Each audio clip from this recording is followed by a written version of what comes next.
What's that? I'm a little anxious myself. I'm anxious over term limits. Yes. Well, let's go to the interview. All right, here we are. I have a very special guest today. His name is Philip Blumel. He's worked with Raymond James and Associates in West Palm Beach office since 1996, two-time graduate of the University of Florida with an undergraduate degree in journalism and a master's in economics. Now, he's a certified financial planner.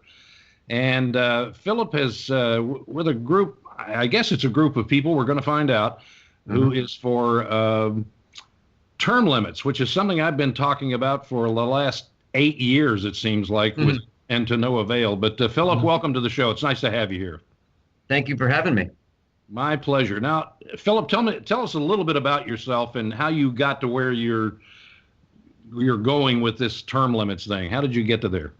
Sure. Well, your bio pretty much covered my professional life, but this effort on term limits is something, it's more of a labor of love. U.S. term limits has been around since 1991, and they have offices and staff and whatever. I'm on the board and I'm president of the organization, but for me, I'm a volunteer and a contributor rather than an employee of it. I got involved in the 90s when the term limits movement was taking off as a petitioner. I was in college. Is that around the time that Newt Gingrich was talking about term limits and tried to pass it in Congress? That's right. But yes, around that time. Now, the big effort at the time wasn't so much in Congress as it was in the states, because state after state was passing congressional term limits by big margins via the voter initiative. But this was for states only, not for federal, right? Wrong, for federal. In fact, 23 states successfully passed congressional term limits. And you need what, 37? Well, what happened is that they passed them, and with the intention of having each state term limit their own congressional delegation only. See, and but the Supreme Court in 1995, in our case, U.S. term limits versus Thornton, said that states cannot do it on their own.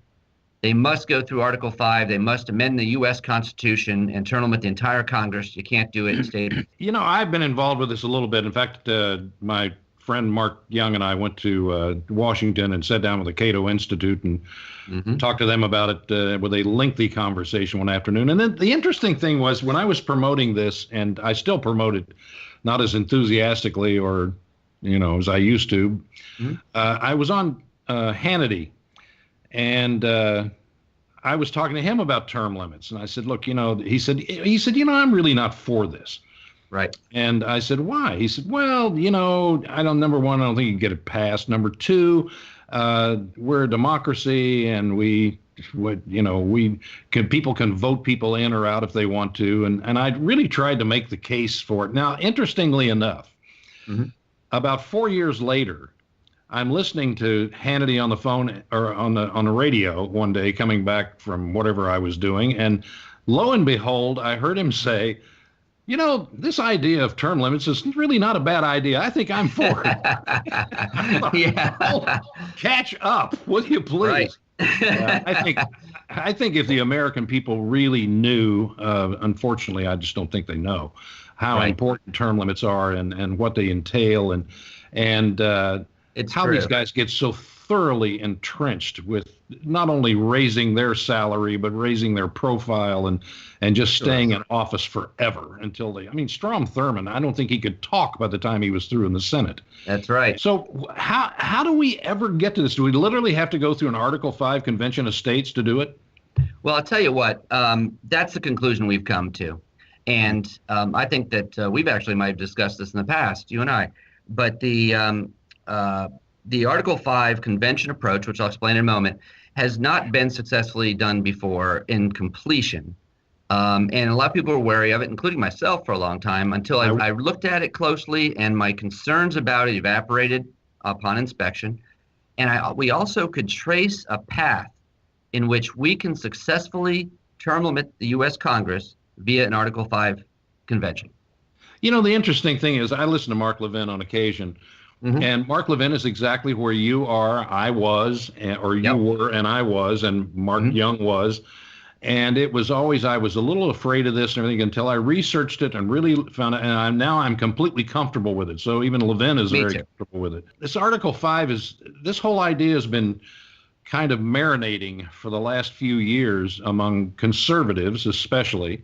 Mm-hmm.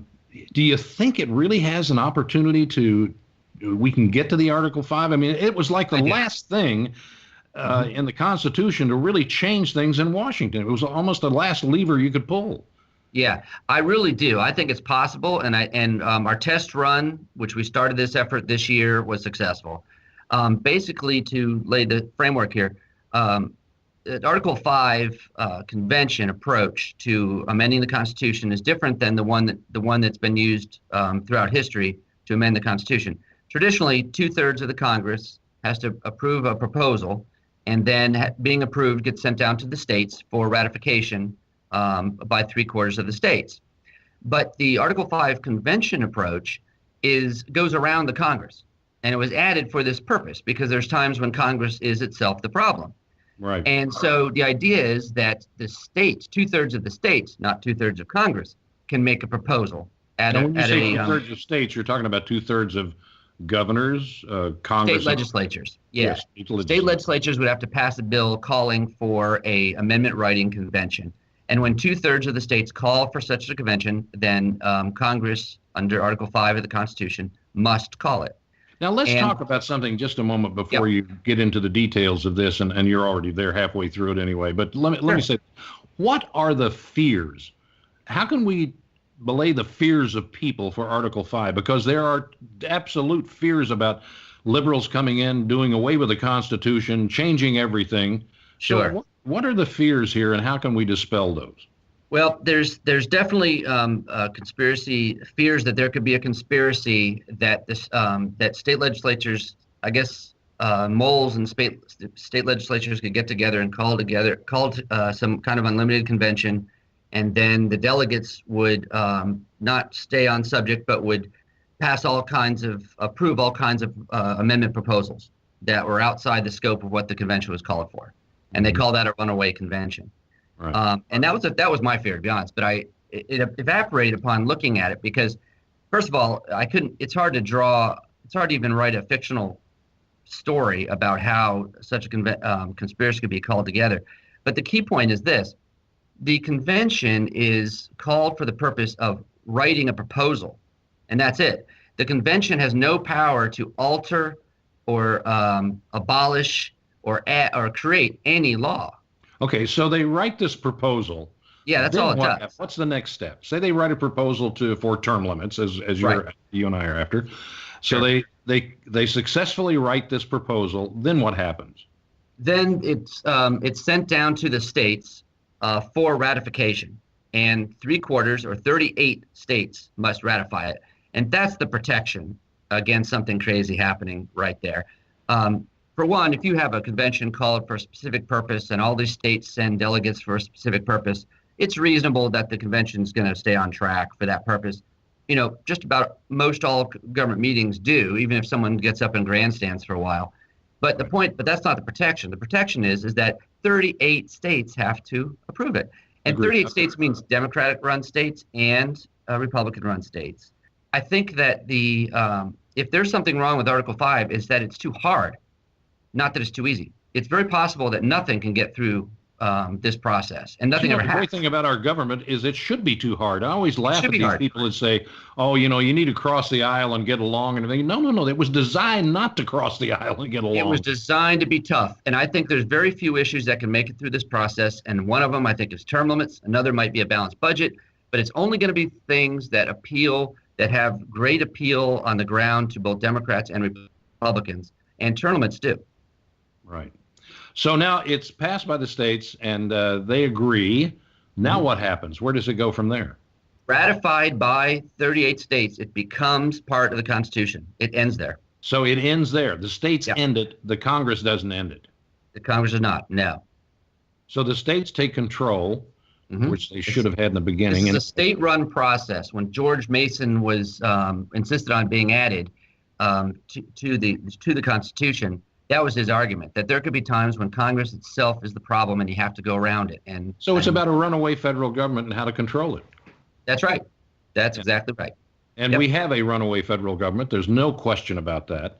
No question. And so the only way to control it, and the founding fathers put it in there so that we could use that, is to go to the states and have the states control what's going on in Washington to a certain extent, at least, right, and put things back into perspective.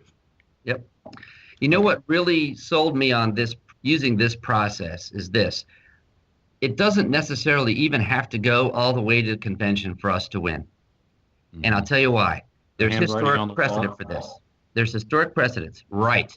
In once we get close to the requisite number of states, let's say we got 30 states or something to approve a bill calling for a term limits convention. Right. Congress is going to see writing on the wall, and they just might pass it themselves, try to get a better deal. They don't want to necessarily trust a bunch of state delegates from around the country all hyped up on term limits and eyeing those open seats in Washington and might want to run for themselves. Right. They might not want to trust those delegates, so they might pass it themselves. And that's been done. That's been done. So what are the term limits in your mind? Where should the House be and where should the Senate be? Well, I think that most of the term limits that passed in the 23 states that passed federal term limits in the 90s, most of them were 6 or 8 years in the House and 12 years in the 3 Senate. to 4 terms in the House. Right, 3 or 4 terms in the House and 2 terms in the Senate. And so that's really the consensus position on term limits. And so I think they're very reasonable. Across the country, 8 years is the most common term limit, from everywhere from the president to governors to state legislatures to mayors. Now, why wasn't this put in the Constitution to begin with? It was debated in the. It was debated, wasn't it? Yes, it was. Not too much, but it was. And basically, the Anti-Federalists supported the idea, and those that we call the Federalists today were largely against it. They weren't against it because they were against term limits, or that they were against rotation in office. They opposed it because they felt like it wasn't necessary. Why would they think it wasn't necessary? Do you think? Well, because they felt like they were making the terms in the House only 2 years. The voters would face re-election regularly. At that time, we didn't have giant interest bringing all this money to Washington to buy everybody off. And in fact, going to Washington was not it wasn't such a treasured thing. Let me try to put this in a simplistic perspective, and you can correct me if I'm wrong. Sure. They were traveling by horses back then. Number one, if you dedicated 2 years of service to your country, they really didn't think 2 to 4 years people could leave their farms, leave their businesses, and sacrifice their lives for any more time than that. Because number one, there was no money in it. It was really service, wasn't it? You've nailed it. That is precisely it. Who in the world would ever do that? And that's their thinking at that time, was who would do that? And since then, salaries have been padded. Right. They live like kings back there. They're like little kingdoms. And or now they are, and they don't want to give this power up. It's not service anymore. It's a job for life. That's right. It's a great career if you can get it. And what's interesting is that the Federalists who opposed term limits were arguably right for maybe 100 years, because we still saw regular rotation in office, and we had George Washington sort of set precedent for the president and leaving after 2 terms and saying he shouldn't serve forever. But even at that, with George Washington, FDR didn't live up to those expectations of only 2 terms. He would have gone on forever. That's right, and that's why we passed the 22nd Amendment to limit terms on the president. Exactly. And the time came when it became necessary to do it, and so we did it. And then we back up a little bit, which is kind of interesting. If you don't mind, I'll insert this with Wilson. And Wilson passed an amendment called the 17th Amendment. Oh, yes. Now, some of our listeners may not know this, and then some are very astute, and they probably will, that senators prior to the 17th Amendment were appointed by their state legislatures. They were not voted into office by a Democrat vote, small d, That's Democratic right. vote. Mm-hmm. So because of something, I'm not really sure what the reason was. He thought it would be better for people to vote for their state senator and by election instead of by appointment by the legislature. And so he got the 17th Amendment passed, keeping in mind that Woodrow Wilson was the first progressive president on steroids. Theodore Roosevelt was the first one, but Wilson was he really put it on steroids. Mm-hmm. So the 17th Amendment became a problem and still is a problem today because most state senators, although they represent a state, really are more federal senators than state senators. Would I be correct in saying that, or is that too broad? No, I think that's fair. I think the 17th Amendment, by the way, did address some real problems, but it also created other ones. Well, the interesting thing was if a senator from a state that was appointed by his legislature went to Washington and did not do what that state legislature asked him to do, they just pull him out and appoint somebody else. That's correct. That's right. And some of the problems now. No, and that's one of the things we really miss. And I think that the 17th Amendment was poorly constructed. There were real problems. For instance, if you had a Democrat House and a Republican House in the legislature, they might not agree on who to send to fill the Senate seat. And what would happen is you'd have an empty Senate seat. And things like that were happening. So the governor couldn't override that. Right. And so it wasn't a governor that had nothing to do with it. Mm-hmm. And so there were issues like that with it, but I just felt that the 17th was a faulty cure. But let me make one comment about the 17th Amendment that's relevant to our discussion regarding conventions and term limits.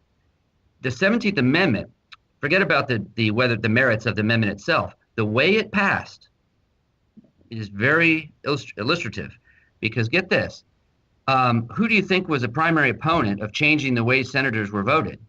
Senators. Senators. Oh, the senators. They right. They really wanted to be appointed. They didn't want to have to go through an election cycle. Sure, and everyone in there got their job through that old process, right? And so so they were against it, and because there were some real problems that the 17th Amendment was written to address.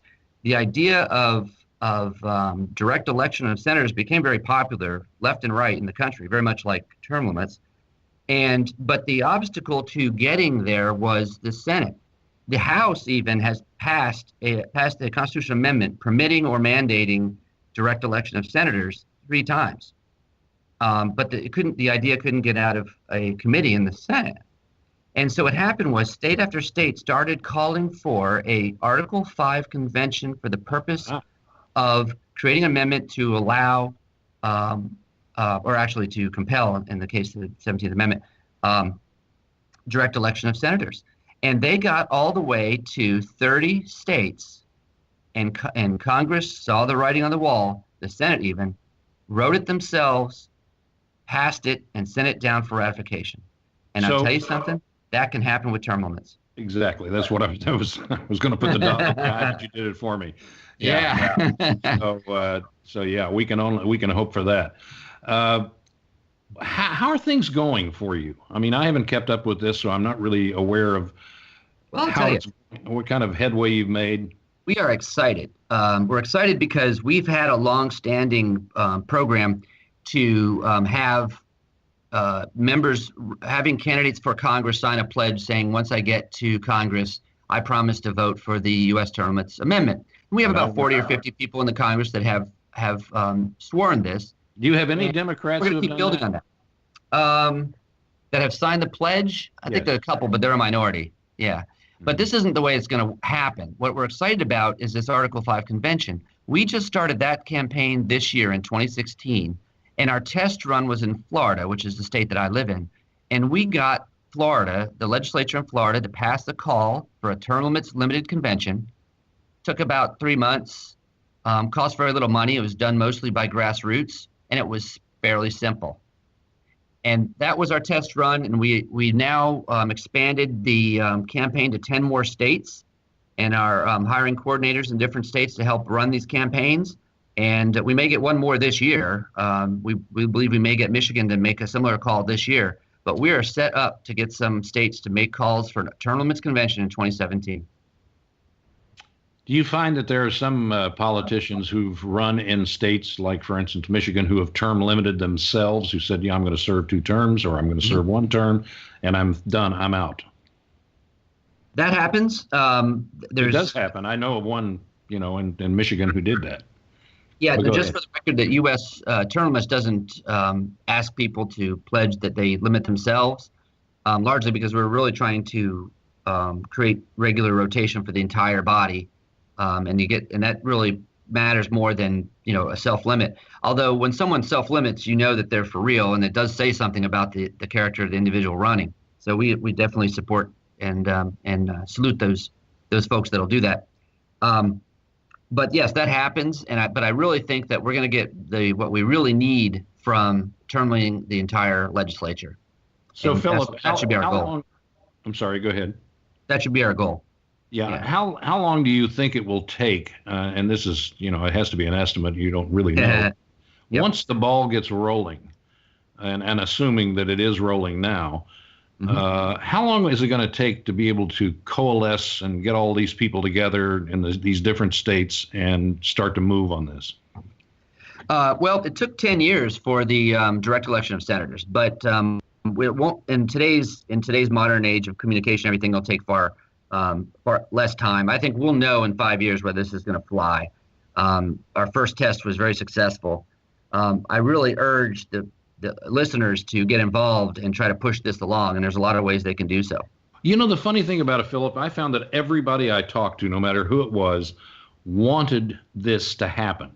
Yep. But no one really believed that it ever would happen, and there wasn't a whole lot of, there was enthusiasm for it as you spoke to them, but behind all of that, it was like, yeah, but it'll never happen.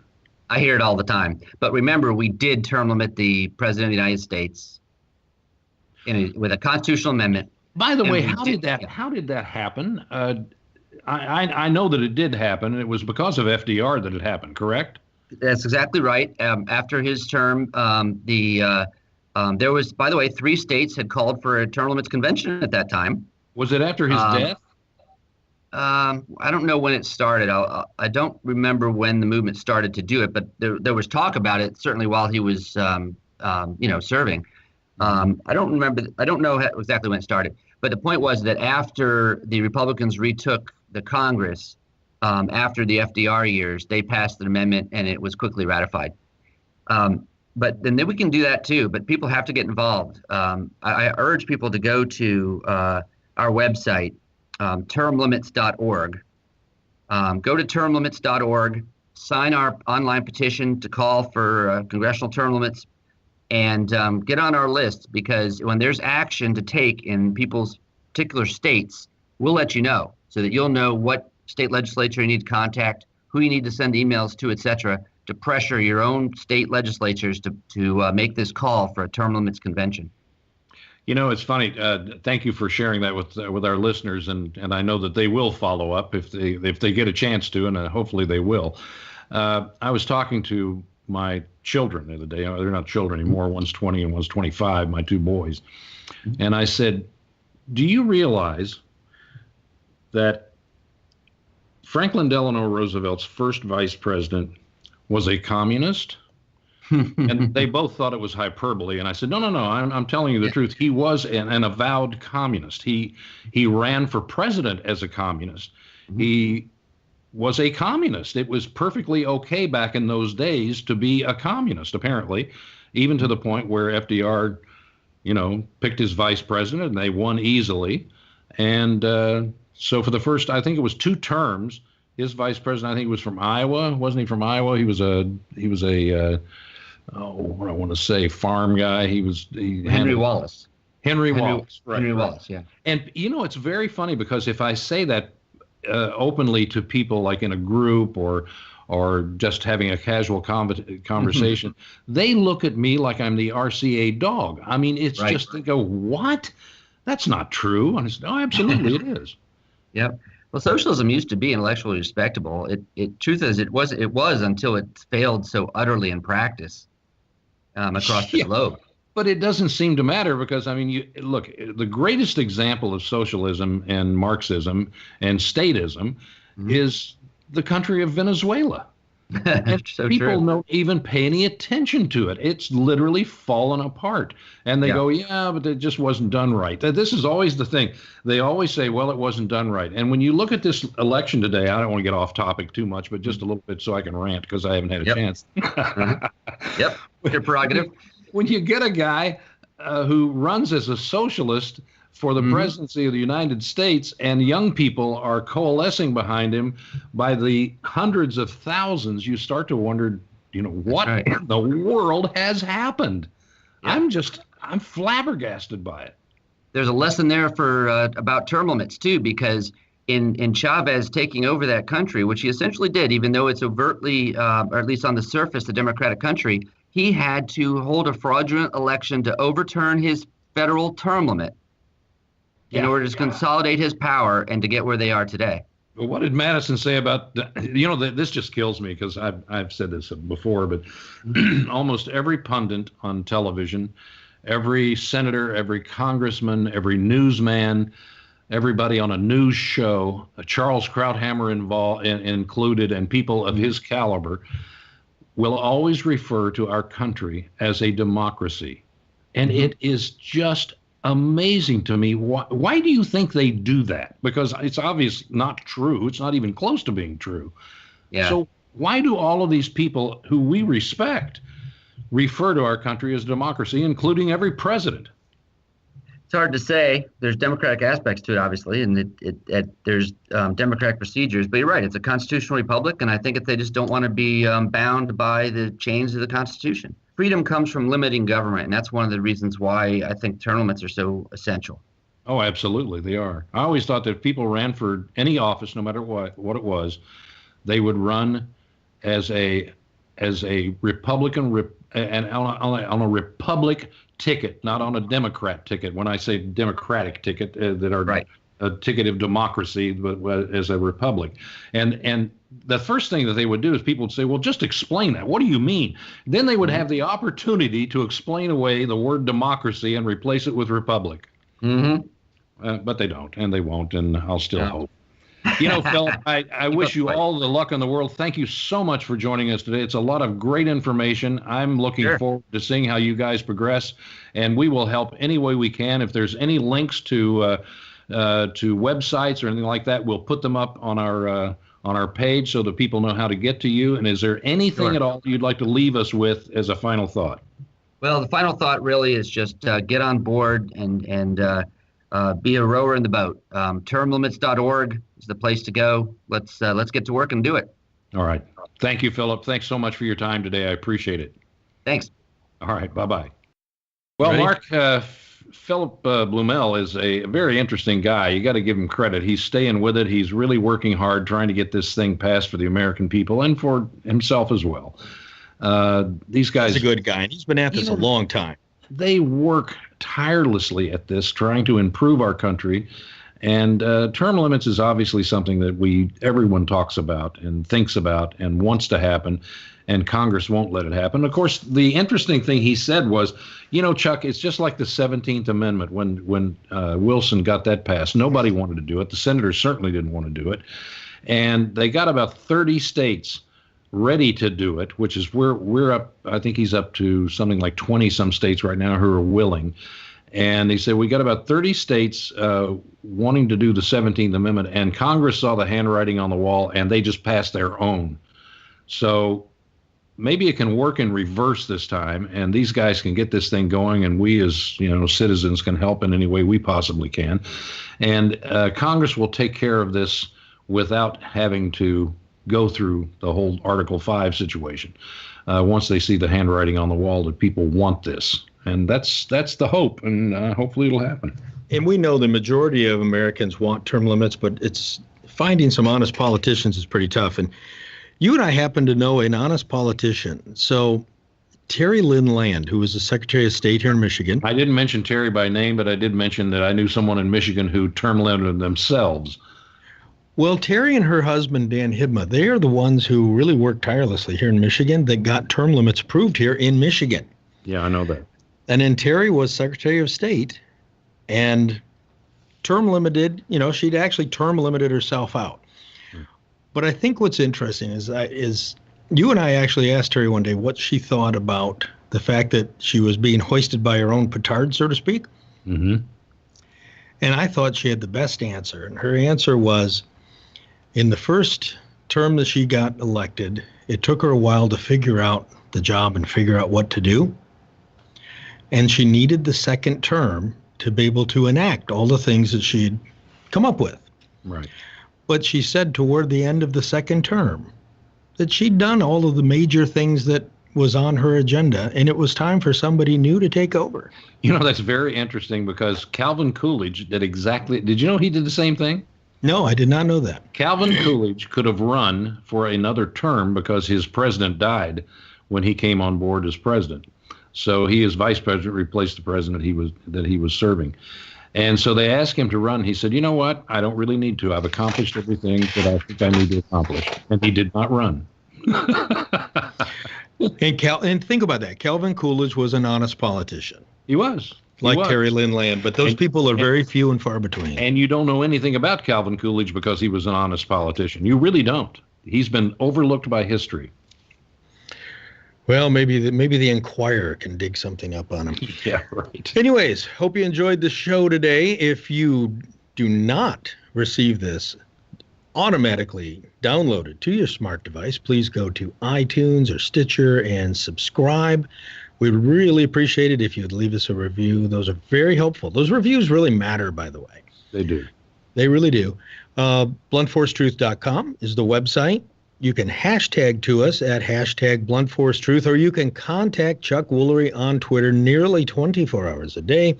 Almost. At Chuck Woolery, and myself is at Mark Young Truth. Also, we will have links to Phil and U.S. term limits in the show notes at BluntForceTruth.com. So I think that's it, Chuck. All right. Thank you, Mark. And thank Philip Blumel for his time today. And I hope you all enjoy it. Don't forget Friday wrap-up. All right. Goodbye, everybody. Bye, everybody.